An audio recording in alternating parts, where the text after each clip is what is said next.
자, 오늘 본문의 15절까지 예수님께서 지금 니고데모에게 말씀하시는 것인데요. 지난번에도 계속 말씀을 드렸습니다만 1장 말미에서 이제 나다니엘에게 말씀하신 하늘이 열리는 것을 보리라 이렇게 말씀하셨잖아요. 예수님께서 하늘이 열리는 것을 보리라 그러시면서 이제 그 하늘이 열리는 것이 어떠한 모습으로 즉 이 세상 속에 그 하늘이 열리는 모습이 나타나는 것이냐 하면 2장부터 이제 시작이 되는 겁니다. 첫 번째 표적이 뭐냐 하면 가나의 혼인 잔치 이야기죠. 거기에는 이제 어떤 일이 있었냐 하면 빈 여섯 항아리가 있었다 그랬죠. 그러니까 다시 말하면 형식주의, 생명력이 없는 유대교, 다시 말하면 율법주의자들, 그들과 예수 그리스도의 보혈을 대조함으로 해서 구원은 오직 보혈의 공로, 즉 은혜로만 이루어짐을 보여주셨고, 그리고 또 성전을 청결하는 사건도 동일합니다. 인간의 의, 인간의 교만함, 입만무성한 인간의 행위를 예수님께서 뒤집어 엎어버리시는 것이죠. 그리고 예수님 자신이 그 옛 성전이 되어서 파괴되어지는 은혜, 그 성전은 부서져야만 됩니다. 그 인간의 의, 인간의 그 죄악된 것들은 다 부서져야 되는데 그 부서지는 그 옛 성전이 바로 예수님 스스로가 되셔서 그것을 사흘 만에 일으키시겠다라는 은혜의 복음을 말씀해 주셨고, 또 2장 말미에서는 이 예수님의 표적을 보고 따라왔던 사람들이 있었죠. 그 사람들의 속까지 다 아셨던 예수님, 그래서 겉만 번들을 하고 믿는 척 하지만 절대로 예수님께 신뢰받지 못하는, 예수님이 믿지 않는 그러한 자들, 그리고 그러한 사람의 대표자로 나오는 사람이 지금 이제 우리가 성경을 통해서 보고 있는 니고데모라는 사람의 이야기라고 말씀을 드렸습니다. 그래서 니고데모라는 이 세상의 사람들은 이 세상의 힘, 또 이 세상의 복이라고 여기는 것들, 다시 말하면 세상의 것들을 다 가지고 있었지만 절대로 거듭남의 은혜를 받지 못하고 하나님의 나라를 볼 수 없는 자라는 것을 예수님께서 이제 폭로시켰던 것이죠. 그래서 그 니고데모라는 사람의 영적인 상태를 밤이라고 하는 거예요. 그래서 이 니고데모라는 사람이 이 밤이라는 단어가 왜 특별하냐 하면, 다시 이 요한복음에 보시게 되면 이 니고데모에 대해서 이야기가 나오는 부분이 있습니다. 어제 드렸던 것에 보시게 되면 요한복음 19장 39절 40절이 있어요. 거기 말씀 기록되어 있죠. 어제 드렸던 거 거기 보시게 되면 39절 제가 읽어드리겠습니다. 또 일찍이 예수를 밤중에 찾아왔던 니고데모도 모략의 침향을 섞은 것을 100근쯤 가지고 왔다. 그들은 예수의 시신을 모셔다가 유대 사람의 장례 풍속대로 향료를 바르고 고운 배로 감았다. 여기 보시게 되면 일찍이 예수를 밤중에 찾아왔던 니고데모라고 되어 있어요. 요한복음 19장에 보시게 되면. 그러니까 지금 이 밤중에 찾아왔던 니고데모라는 것은 이제 과거형으로 되어 있지 않습니까? 그러니까 니고데모가 예전에는 밤중에 영적인 어둠의 상태에 있었는데 예수님이 죽으시고 이제 예수님의 장례를 치르게 될 때 이 니고데모가 모략과 침향을 섞은 것을 100근 가지고 왔다 그러잖아요. 그러니까 예수님의 십자가의 죽으심이 지금 이제 뒤에 보시게 되면 예수님께서 무슨 얘기를 하시냐면, 오늘 말씀에 보시게 되면 이제 그 인자가 이 노뱀에 대한 이야기를 하시지 않습니까? 오늘 말씀에 보시게 되면 모세가 광야에서 뱀을 든 것과 같이 인자도 들려야 한다. 14절에 3장 14절에 니고데모는 거듭난다라는 것이 무엇인지를 몰랐는데 예수님께서 지금 3장 14절을 통해서 모세가 광야에서 뱀을 든 것과 같이 인자도 들려야 한다는 이 말씀을 듣고 예수님이 십자가에서 죽으시는 그 모습을 보면서 무엇이 떠올랐던 거예요? 예수님이 이 말씀이 떠올랐던 겁니다.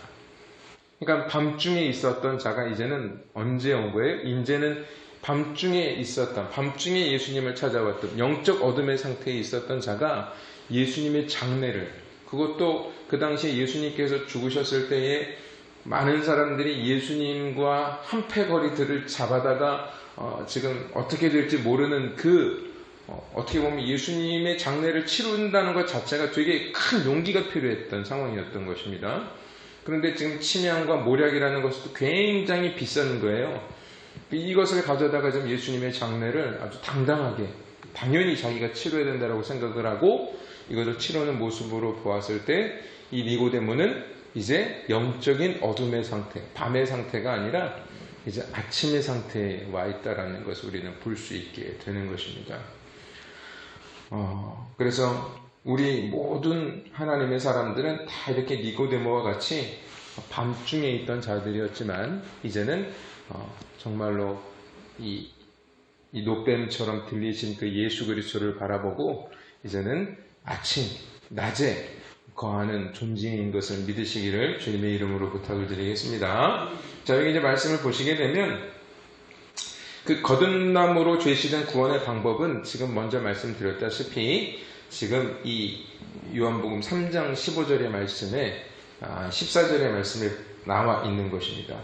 자, 다시 한번 우리 요한복음 3장 14절의 말씀 같이 읽어보도록 하겠습니다. 자, 시작. 모세가 광야에서 뱀을 든 것과 같이 인자도 들려야 하리라. 아멘. 이 말씀을 이제 보시려면 우리가 그 구약의 민수기 말씀을 보시게 되면 이 노뱀에 관한 이제 이야기가 나오게 되는데요. 자, 읽어가면서 제가 설명을 드리겠습니다. 그들은 에돔 땅을 돌아서 가려고 호르산에서부터 홍해 길을 따라 나아갔다. 길을 걷는 동안에 백성들은 마음이 몹시 조급하였다. 그래서 백성들은 하나님과 모세를 원망하였다. 어찌하여 우리를 이집트에서 데리고 나왔느냐? 이 광야에서 우리를 죽이려고 하느냐? 먹을 것도 없다, 마실 것도 없다. 이 보잘것없는 음식은 이제 진저리가 난다. 그러자 주께서 백성들에게 불뱀을 보내셨다. 이 불뱀이라는 것은 광야에 있는 독사의 종류입니다. 물리면 바로 죽습니다. 그것들이 사람을 무니 이스라엘 백성이 많이 죽었다. 백성이 모세에게 와서 간구하였다. 주님과 어른을 원망함으로써 여기서 어른은 모세를 말하는 거고요. 우리가 죄를 지었습니다. 이 뱀이 우리에게 물러가게 해달라고 주께 기도하여 주시기 바랍니다. 그리하여 모세가 백성들을 살려달라고 기도하였다. 주께서 모세에게 말씀하셨다. 너는 불뱀을 만들어 기둥 위에 달아 놓아라. 물린 사람은 누구든지 그것을 보면 살 것이다. 그리하여 모세는 구리는 놋입니다. 놋. 구리로 뱀을 만들어서 그것을 기둥 위에 달아 놓았다. 뱀이 사람을 물었을 때에 물린 사람은 구리로 만든 그 뱀을 쳐다보면 살았다. 그러니까 지금 이게 이제 무슨 얘기냐면 출애굽한 이스라엘 백성들이 광야를 건너 가나안으로 가는 길에 에돔 지방을 지나게 되는데요. 에돔이 그 땅을 지나지 못하도록 막아버렸습니다. 허락을 하지 않았어요. 그래서 이 통과하지 못하고 에돔 땅을 둘러서 이제 가게 되니까 그 여정이 굉장히 힘들었던 것입니다. 거기다가 먹을 것도 제대로 있지 않고 또 사실 먹을 것이 제대로 있지 않았던 건 아닙니다. 하나님께서 계속 먹을 것을 주셨는데 그것이 진저리가 난다 그러잖아요. 진저리가. 예? 그러니까 왜 애굽에서 잘 살고 있는 우리를 이 광야로 몰고 나와서 왜 이 고생을 시키냐고 지금 모세에게 따지고 들었던 것이죠. 근데 사실은 모세에게 따지고 들은 것이 아니라 하나님께 따지고 들은 것이죠. 그때 하나님께서 진노하셔서 불뱀을 부셔서 이스라엘 백성들을 막 물어서 죽게 하신 것입니다. 그러자 이제 이스라엘 백성들이 모세에게 와서 뭐라고 얘기합니까? 하나님께 기도해달라 그러죠. 네? 우리를 살려달라고. 우리 좀 살려주세요. 기도 좀 해주세요. 하나님의 진노를 좀 거두게 해주세요. 라고 부탁을 하게 됩니다. 그때 하나님께서 모세에게 처방을 내려주십니다. 그 처방이 뭡니까? 놋으로 뱀을 만들어서 장대에 높이 달고 그 뱀에 물린 자들에게 그 뱀을 쳐다보게 하라는 것이었어요. 근데 이제 우리가 이 말을 들으면 되게 쉬운 거다라고 생각을 하겠지만 한번 생각해 보십시오. 이 죽어가는 사람들이 왜 죽어가는 겁니까? 뱀에 물린 거잖아요. 그러면 우리가 한번 생각해 보세요. 어떤 거 우리가 음식을 먹고 체하면 그 음식을 다시 쳐다보고 싶지 않잖아요. 김밥을 먹고 체하면 당분간은 김밥을 보고 싶지도 않습니다. 예전에 제가 청년 때 예전에 저기 그 가락시장에서 제가 그 닭집에서 아르바이트를 했었는데 얼마나 그때 고되게 일을 했는지 제가 한 1년 동안 닭을 안 먹었어요. 그러니까 뭔가 고생을 하면 그걸 쳐다보고 싶지도 않습니다. 근데 지금 하나님께서는 그 불뱀을, 노뱀을 만들어서 나무에 달아서 올려놓으려고 하니까 이 사람들이 사실 그 뱀을 쳐다보고 싶겠습니까? 네? 뱀에게는 진저리가 나고 있는데. 그러니까 이 이스라엘 사람들에게 가장 싫은 짐승은 뱀이란 말입니다. 창세기에 이 뱀 때문에 자기네들이 이렇게 고생을 하고 있다는 것을 알고 있는데 또 거기다 뱀에 물렸는데 그 뱀을 쳐다보라고 하니 거기다가 또 노시라는 것은 이게 하나님의 심판을 상징하는 거예요. 그러니까 심판, 뱀, 저주. 그러니까 뭐 하나님께 기도하면 아주 그냥 바위에다 치면 물이 나오듯 하나님께 기도하면 바르면 바로 나을 수 있는 그런 약을 주실 줄 알았는데 엉뚱하게 뱀을 달아서 그걸 보라고 하시니 이스라엘 사람들이 얼마나 기가 찼겠습니까? 주님께서 오늘 본문에서 그 민수기 이야기처럼 바로 당신이 저주의 노뱀이 되신 것이죠. 저주의 나무의 십자가에 달리신 것을 예표하였던 것임을 지금 이 니고데모에게 알려주고 계시는 것입니다. 그러니까 니고데모는 그 노뱀이 무엇인지도 몰랐던 거예요. 우리는 알고 있잖아요. 그 노뱀이 예수 그리스도를 상징하고 있다는 것을 우리는 알고 있지 않겠습니까? 그러니까 니고데모가 그 이야기를 들었을 때 그의 마음이 어떻게 했냐는 거예요. 그 노뱀에 달린 것처럼 인자도 달려야 한다고? 그렇다면 그 인자는 누굴까? 그 인자가 바로 지금 내 앞에 있는 이분인가? 하면서 아마도 이것을 마음속에 담아 놓았을 것입니다. 그러나 이 당시만 해도 니고데모 또한 어떠했을까요? 그 인자가 나무에 달린다라는 것을 그는 이해하지 못했을 것입니다. 그러나 아까 말씀드렸던 것처럼 그가 예수님께서 십자가에 못 박히시는 것을 보고 그는 분명히 그 마음속에 엄청난 흥분과 엄청난 요동침이 있었을 것입니다. 그러니까 예수님의 장례를 그가 치르게 되는 거예요. 결국 거듭남이라는 것은 무엇입니까? 거듭남이라는 것은 인간의 가능성을 가지고 인간의 힘을 가지고 얻게 되는 것이 아니라 결국은 하나님의 은혜, 인자가 나무에 달림으로, 인자가 십자가에서 죽으심으로 그 예수 그리스도를 보고 15절 한번 보시겠습니다. 15절 같이 읽어보도록 하겠습니다. 자, 15절. 자, 시작. 그것은 그를 믿는 사람마다 영원한 생명을 얻게 하려는 것이다. 여기 보시게 되면 그것은 그를 믿는 사람마다 그 들리는 인자를 믿는 사람마다 영원한 생명을 얻게 된다. 이게 바로 뭐냐 하면 거듭남이지 않습니까? 구원이지 않습니까? 영생이지 않습니까? 그러니까 그 인자, 들려진 모든 저주를 끌어안고 노뱀처럼 들려진 그 저주의 나무에 달려서 그 십자가에 달려서 우리 앞에 들려진 그 예수 그리스도를 믿는 자마다 다 영원한 생명을 얻는다는 것입니다. 근데 여기서 이제 들려야 한다 할 때 이 들린다라는 뜻을 우리가 좀 알아야 믿는다는 것이 무엇인지를 알게 되는 것입니다.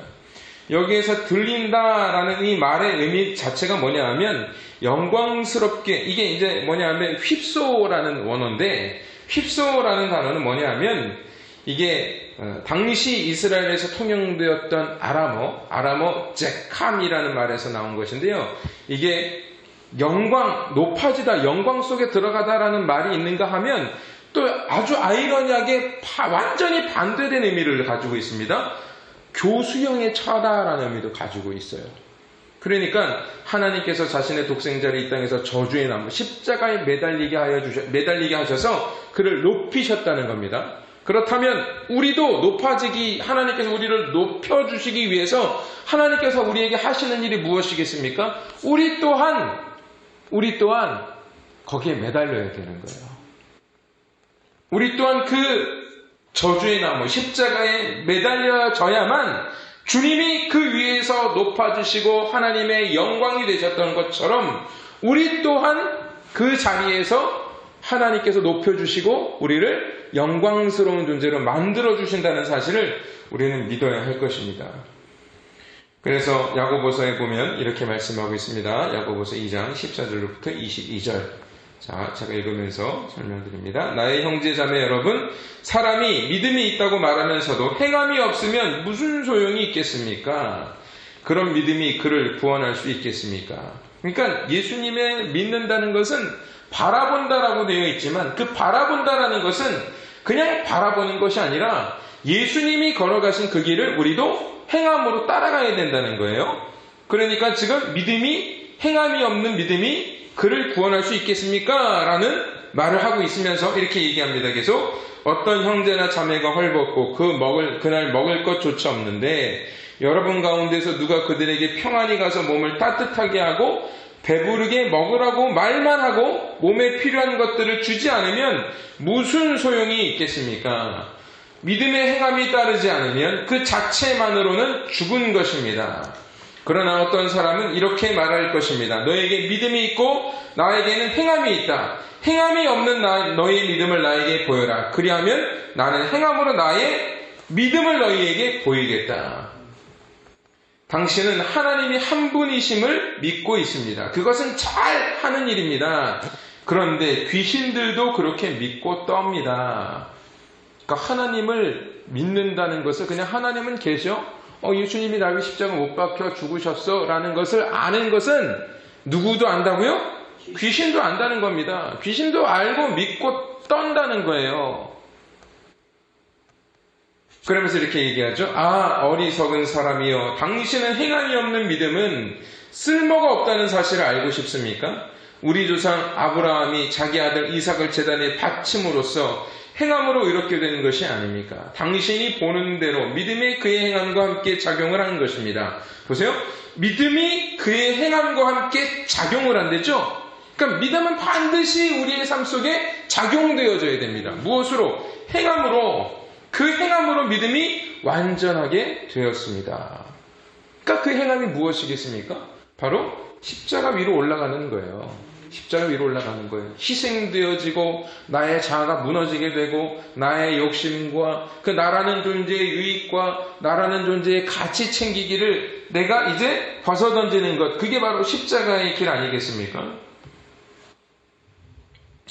그래서 구원을 받은 사람들은 반드시 순종이라는 십자가를 열심히 지게 되게 되는 것입니다. 순종은 다른 게 아니라 그랬습니다. 하나님의 은혜로 사는 거예요. 늘 하나님의 은혜에 감사하며 사는 거예요. 그러니까 내가 죽을 수밖에 없는 죄인이었지만 나를 위해 죽으신 그 예수 그리스도를 바라보면서 내가 누구를 정죄하고 내가 누구에게 욕을 할 수 있으며 내가 누구를 판단할 수 있으며 내가 무엇을 다른 사람들보다 낫다고 내 자신을 자랑할 수 있겠는가? 그런 생각을 가지고 이 세상을 살아가게 된다는 것이겠죠. 그래서 하나님의 은혜의 선물로 구원을 받은 우리들은 순종이라는 십자가를 열심히 지는 것임을 깨닫고 오늘도 하나님께 우리를 영광의 자리, 그 십자가의 자리로 옮기실 때마다 주님이 우리를 그 자리로 옮기신단 말이에요. 그런 자리로 우리를 몰고 가시는데 그때 우리가 어떻게 되냐면 그때 우리가 우리의 마음을 잘 다스릴 수 있어야 되는 것입니다. 우리의 감정으로 반응하는 것이 아니라 하나님이 나를 또 지금 높은 자리로 올리시는구나 하며 내 끌어오르는 나의 자아와 나의 생각들을 버리시고 기뻐하고 감사하시면서 그 십자가의 자리, 순종의 자리로 올라가는 우리 모두가 되기를 주님의 이름으로 축원드리겠습니다. 기도하겠습니다.